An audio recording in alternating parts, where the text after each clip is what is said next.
Welcome back to BookShortz, the place where powerful stories come to life in just minutes. Today we're diving into one of the most unforgettable novels of our time, The Nightingale by Kristin Hannah. This isn't just a story about World War II, it's a breathtaking tale of courage, resilience, and the fierce love between two sisters caught in the storm of history. If you're ready to be moved, inspired, and maybe even shed a tear, stick around, because you won't want to miss this one. And hey, if you love quick deep dives into the best books out there, don't forget to hit that subscribe button and turn on the notification bell so you never miss a story that could change the way you see the world. Now let's get into The Nightingale. In love and war, we find out who we truly are. Some battles are fought with guns and bombs. Others are fought in silence with courage that echoes louder than gunfire. The Nightingale by Kristin Hannah is not just a story about World War II.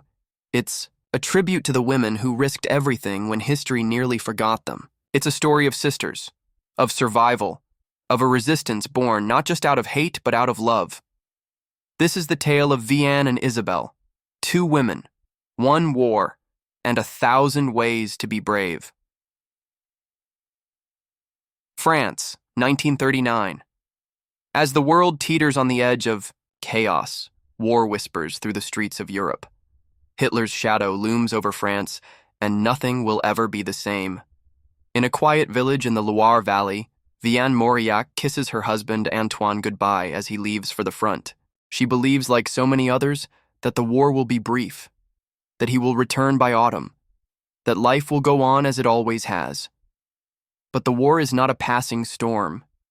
It is a wildfire, and it is coming for them all. Vianne is a schoolteacher and a mother. She loves her garden, her daughter Sophie, and her peaceful home. She has built a life based on routine and safety, but soon that safety crumbles. Food grows scarce. German soldiers arrive. And one of them, Captain Beck, is billeted in her home. He is polite, charming even, but he is the enemy. Vianne must now walk the razor's edge between compliance and defiance. Every choice she makes could cost her everything. Far away in Paris, her younger sister Isabelle sees the world differently. At just 18, she is bold, impulsive, and unwilling to stay silent. Rejected from one boarding school after another, and dismissed as nothing more than a troublemaker, Isabelle refuses to watch her country fall without a fight.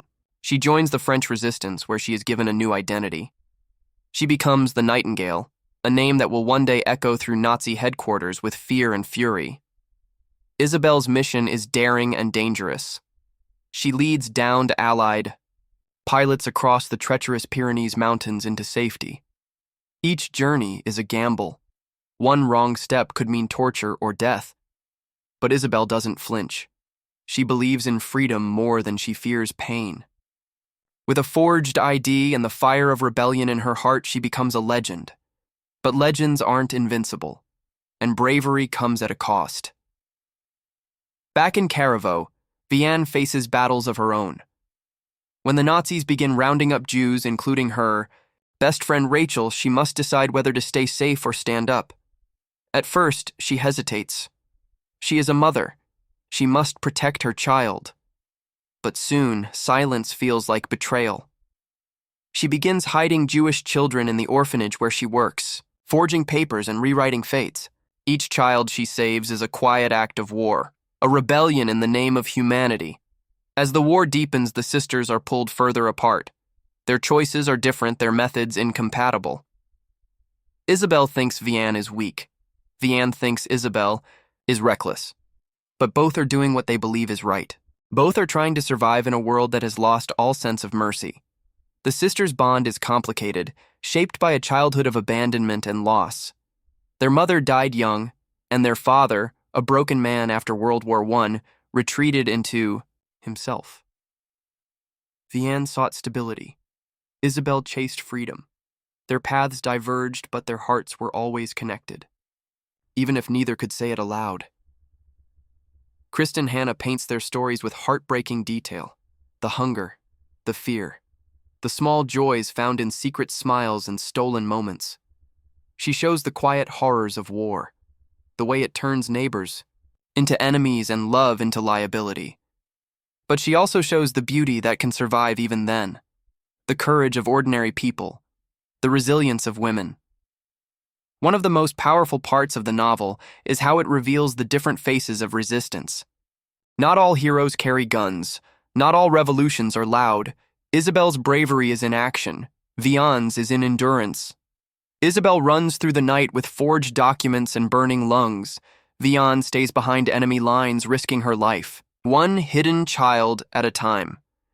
Together, they show that there is no one way to be brave. There is only the choice to keep going. As the war nears its end, both sisters are pushed to their limits. Isabel is captured. She is beaten and imprisoned in a concentration camp. Her body is broken, but her spirit is not. Even in the darkest corners, she holds on to her defiance. Vianne, too, is tested in ways she never imagined. She faces betrayal, loss, and an act of violence that will scar her forever. But she never stops fighting. Not for her family. Not for what is right. When liberation finally comes, it brings with it both relief and grief. The world has changed. The cost has been unbearable. Isabel is freed, but her health is shattered. Her time is short. Vianne has survived, but she carries a lifetime of wounds. The war is over, but the healing is just beginning. The Rye. Final pages of The Nightingale bring the story full circle. An elderly woman in present-day America prepares to return to France. To a past she has kept hidden. To a sister she has never stopped mourning. And as secrets unfold, we learn the truth. The Nightingale was not forgotten. Her story was just waiting to be told. This novel is not just a tale of war. It is a celebration of womanhood in its fiercest form. It honors those who dared to resist, who dared to love in a time when love was a liability, who dared to live fully even when death was always near. Kristin Hannah's prose is both poetic and piercing. She doesn't shy away from the brutality of war, but she never lets it eclipse the light of hope. The Nightingale is the kind of book that lingers long after the last page. It makes you ask yourself what you would do in the face of evil. You see the quiet strength in the women around you. It reminds you that sometimes the bravest thing you can do is simply to care.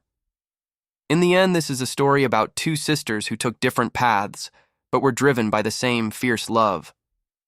It is a reminder that even in the darkest times, love can be an act of rebellion, and kindness can be a form of resistance. The war tried to silence them, but they sang louder, and their song, their Nightingale song, still echoes. If you want to listen full audiobook for free, link on description.